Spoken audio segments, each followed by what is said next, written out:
የመሰለ ሁሉ እንደ ቅጠል ያልፋል የማያልፍ የመሰለ ሁሉ እንደ ቅጠል ያልፋል የቆመ የመሰለ ሁሉ እንደ ቀን ያልፋል የማያልፍ የመሰለ ሁሉ እንደ ቅጠል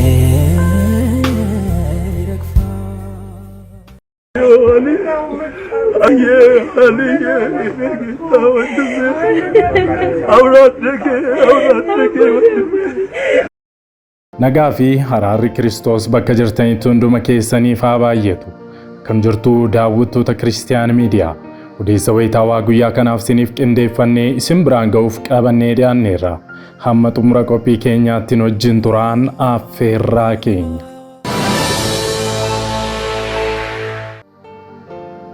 Daawwattoota keenya odeessa keenya gabaabaa jalqabaatiin sirni geggeessaa artistii qabsaa'aa Oromoo ta'ee Dr. Alii Birraa guyyaa har'aa magaalaa Dirree Dawaatti raawwatameetu jira.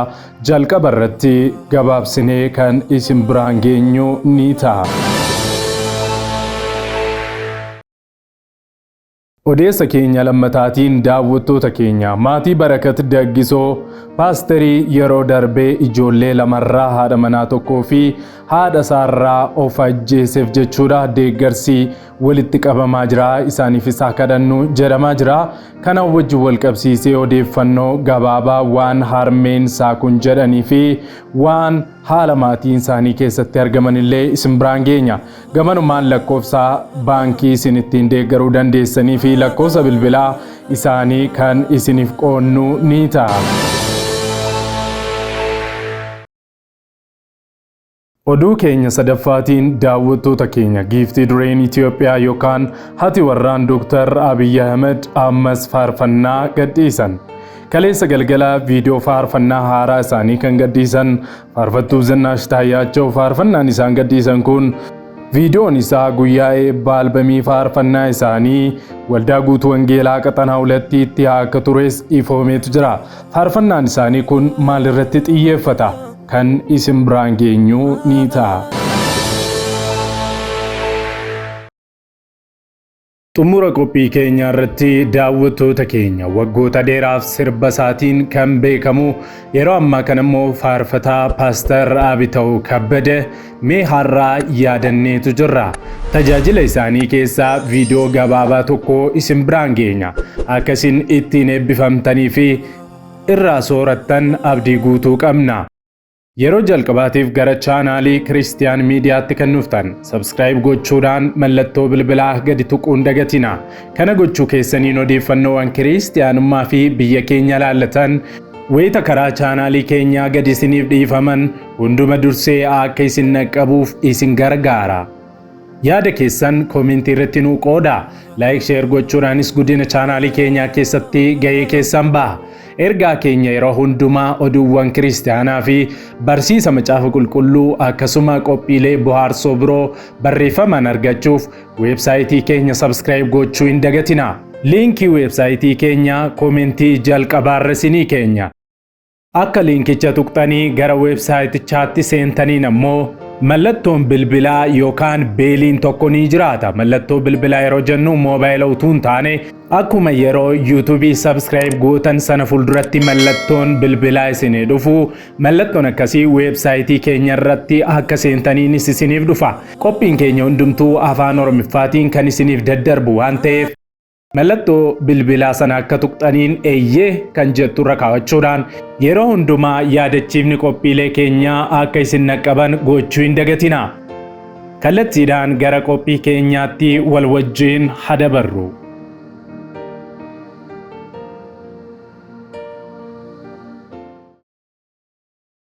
Waggoota dheeraadhaaf kiristiyaanonni miidiyaaleetiin sagalee isaanii ibsatan dhabuun rakkataa turaniiru. Bari'uun waan hin oolleef maarree kunoo Kiristiyaan Miidiyaa sagalee nuuf ta'aa jira. Kanaaf miidiyaa haqaa odeeffannoo dhugaadhaaf wayitaawaa yuutuubii Kiristaan Miidiyaa subscribe, like, share godhaa. warra sagalee dhabaniif sagalee ni taana. Yesuus Fayyisaadha. Nufaa deebi'uu tokkummaan nufaa deebi'uu nufaa deebi'uu jaalallee nufaa deebi'uu nufaa deebi'uu tokkummaan nufaa deebi'uu nufaa deebi'uu jaalallee nufaa deebi'uu. Oduu keenya gabaabaa har'aa oduu gaddaatiin jalqabna. Artistii beekamaan Dr. Alii Birraa onkoloolessa 27 boqochuun isaanii ni yaadatama. Maarree dhalatanii waggaa 75ffaa isaaniitti biyya lafaa kanarraa sookkan. Sirni geggeessaa artistii qabsaa'aa Oromoo ta'ee Dr. Alii Birraa kun guyyaa har'aa raawwatameetu jira. Artistiin kun qabsoo Oromoo keessatti ga'ee guddaa kan taphatee fi gatii guddaas kan baasedha. Artistichi dhukkubsatanii magaalaa Adaamaatti hospitaala keessa ciisanii yaalamaa turuun isaanii ni yaadatama. Ganama har'aa reenfi isaanii mana jireenyaa isaanii Bishooftuutti argamuu bahuudhaan gara Finfinnee iddoo paarkii Wadaajinnet jedhamutti geeffamuun geggeessaan kan taasifameef yoo ta'u, sirni awwaalcha isaanii magaalaa Dirree Dawaatti har'umaa akka raawwatames ibsameetu jira. Maatii isaaniitiif jajjabina guddaa hawwina.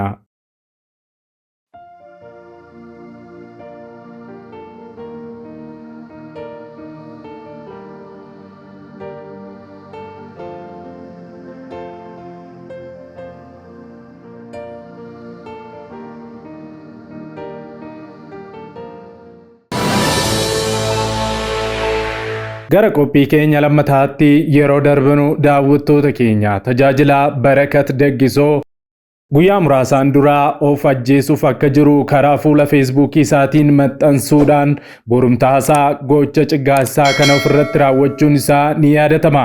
Maarree sababa kanaanis garaan namoota hedduu madaa'etu jira. Namoonni yeroo inni ergaa akkas jedhu barreessus akka qoosaatti ilaalanis gaabbii deebisanii argachuu hin dandeenye keessa galaniiru. Maatii Barakat Daggisootiif haa kadhannu. Lakkoofsi baankii fi bilbila isaanii amma kan isiniif qoonnu ni ta'a. Yoo deeggaruudhaa baattan illee ergaa kana sheer godhaa. Nama jiru caalaa nama du'etu miidhamee jechamni jedhu soba. Inni du'e boqoteera ofis hin beeku. Garuu inni jiru sababa isa biraa du'eef barasaa guutummaatti gubaattii fi gaddatti jiraata. Mee maatii Paaster Barakat bukkee haa dhaabbannu. Jajjabinas isaaniif qoodaa gadda isaanis haa qooddannu. Ijoollee isaatiinis isiniif jirraa ittiin haa jennu.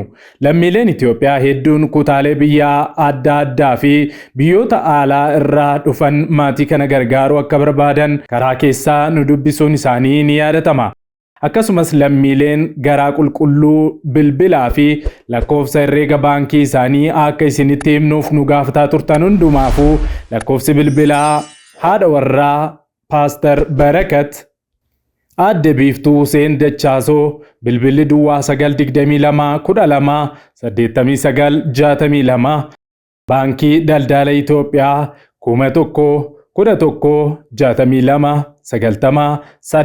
1162 Biiftuu Huseen Dachaasoo baankii daldala Itoophiyaa. Haati tajaajila Barakat Aadde Abbabech Daggisoo Baachoree jedhamu bilbilli isaanii duwwaa 936534410 baankii daldala Itoophiyaa 1138949858 Abbabech Daggisoo Baachoree.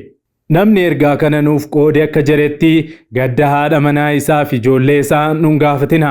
Nuti maal akka jennuu fi akkamitti akka ibsinu hin beeknu jedheera. Barakat akaakayyuu isaa yookaan abbaa harmee isaa biratti akka guddatee fi maqaadhaanis abbaa harmee isaatiin akka waamamus harmeen Barakat nutti himaniiru. Akkasumas obboleettiin isaa tokkittii fi quxisuun isaa Maqdas Daggisoo Baachoree Yuunivarsiitii Hawaasaa keessatti barattuu waggaa 3ffaa ta'uu fi obboleessi keenya du'aan boqotee maatii isaas dabalatee ishees barsiisaa akka ture ibsiteetti. Haati Barakat dabalataanis ilmi koo ana haadha isaa obboleettii isaa Ijoollee isaa fi haadha manaa isaa bakkeetti nu dhiisee boqote jechuudhaan garaa gubataadhaan waan garaa nama raasuu fi nyaatu dubbatu. Namoonni bukkee dhaabbattan Gooftaan isin haa eebbisu. Qophii keenya gara biraatiin daawwattoota keenya giiftii dureen Itiyoophiyaa yookaan haati warraa Dr. Abiy Ahmed faarfannaa haaraa gadhiisan. Kaleessa galgala viidiyoo faarfannaa haaraa isaanii kan gadhiisan faarfattuu Zinaash Taayyachoo. Faarfannaan isaan gadhiisan kun viidiyoon isaa guyyaa eebba albamii isaanii waldaa guutuu wangeelaa qaxanaa hulattiitti akka tures ibsameetu jira. Walaloon faarfannichaas akkas kan jedhudha. Namni tokko lama yommuu jedhu maal akka qabu agarsiisa. Namni akkamitti lafa amanatee kophaa jiraachuu danda'a? Garuu hin danda'u. Eeyyee isa malee duwwaadha. Hundumtuu Yesus malee duwwaadha. Hiriyaan qabaa, abbaan qabaa, gaaddidduu bara baraa Yesus jedhamuun qabaa, fayyisaan qabaa, abbaa murtii koo Yesusin qabaa. Addunyaa kanarra yoon jiraadhee jireenyi koos kan Yesus qofaa faarfannaa jedhu qindeessanii gadhiisaniitu jiru. Xumura irrattis faarfannaa isaanii kana YouTube isaanii Zinaash Taayyachoo Baree jedhamurraan gadhiisaniitu jiru.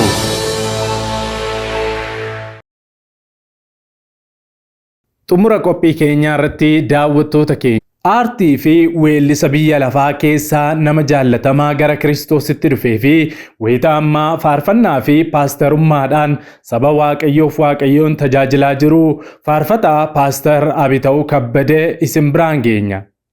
Faarfataa Abitoo fi Paaster Abitoon seenaa waggoota dheeraa biyya lafaa keessatti dabarsaniiru.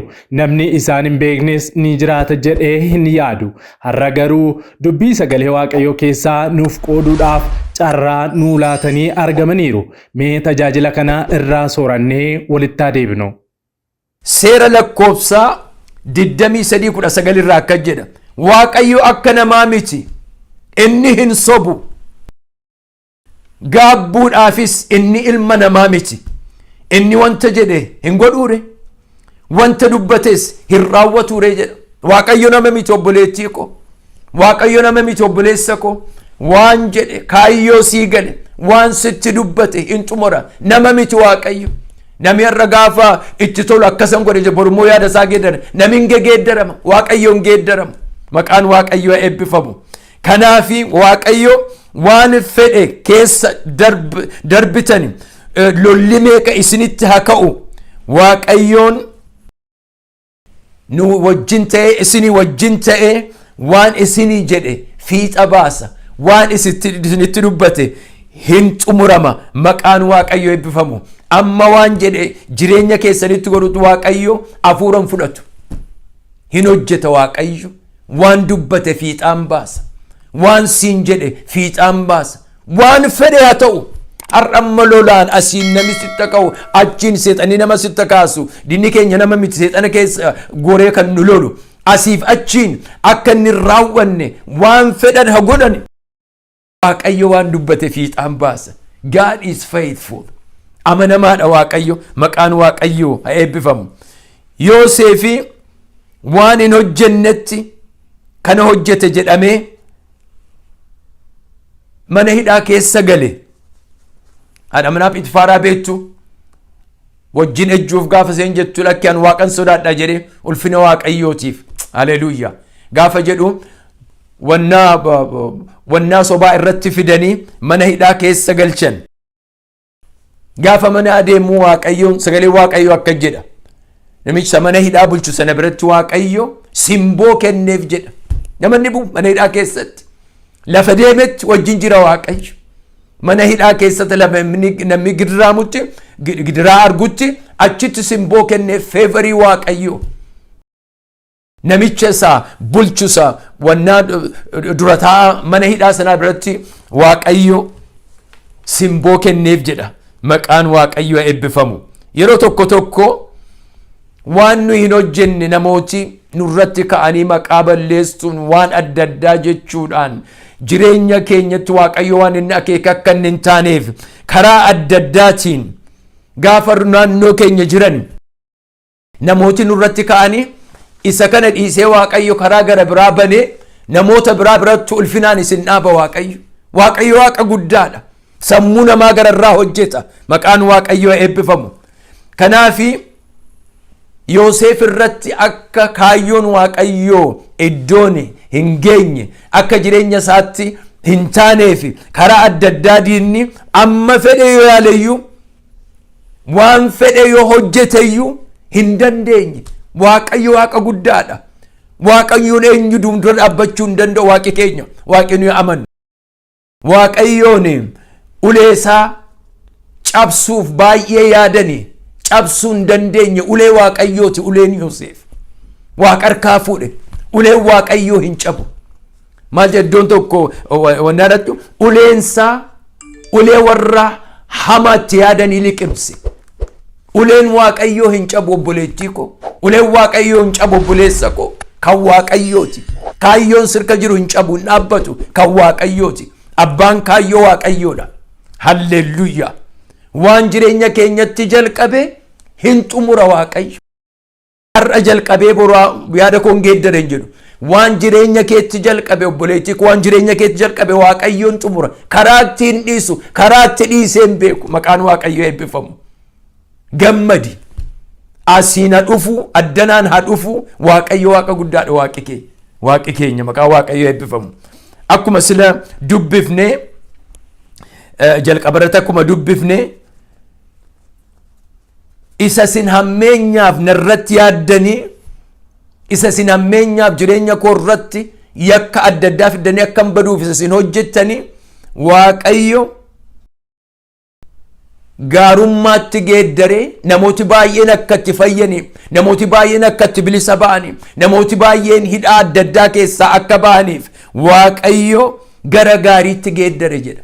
Isa sin hammeenyaaf gootan waaqayyo gara gaariitti geeddare jedha. Maqaan waaqayyo eebbifamu.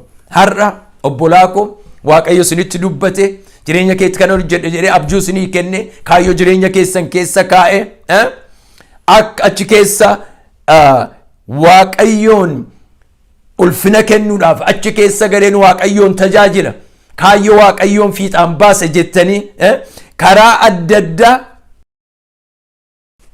diinni isin dura dhaabbatee hin galtan jedhee karaa adda addaatiin lola kan isinitti kaase jabaadhaan isiniif misraachoon qaba.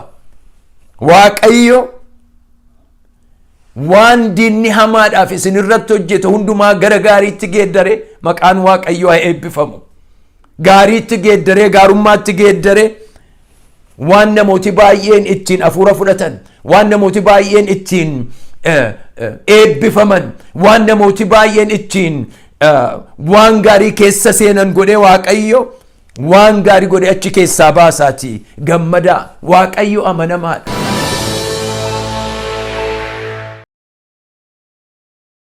Egaan daawwattoota Kiristiyaan Miidiyaa qophiin wayitaawaa nuyi yeroo kanaaf siniif qindeeffannee kanneen hanga ammaatti daawwattanidha. Waan daawwattaniif eebbifamaa.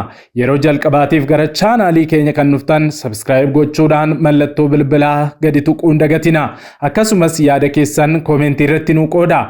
Like share gochuudhaanis guddina chaanaalii keenyaa keessatti gahee keessan ba'a. Akkasuma ergaawwan keenya barreeffamaan yeroo hundumaa akka isin dhaqqabuu fi dubbisuu kan barbaaddan fuula weebsaayitii keenyaa koomentii jalqabaarra jiru gadi tuquudhaan mallattoo bilbilaa achirratti argamtu tokko tuquun eeyyee jettanii simachuun ni dandeessu. Waan daawwattaniif eebbifamaa. Saatota muraasaa booddee odeeffannoo kiristiyaanummaa fi biyya keenyaa gara birootiin hamma deebinee ol arginutti turtiin turtii gaarii isiniif haa ta'u nagaan tura.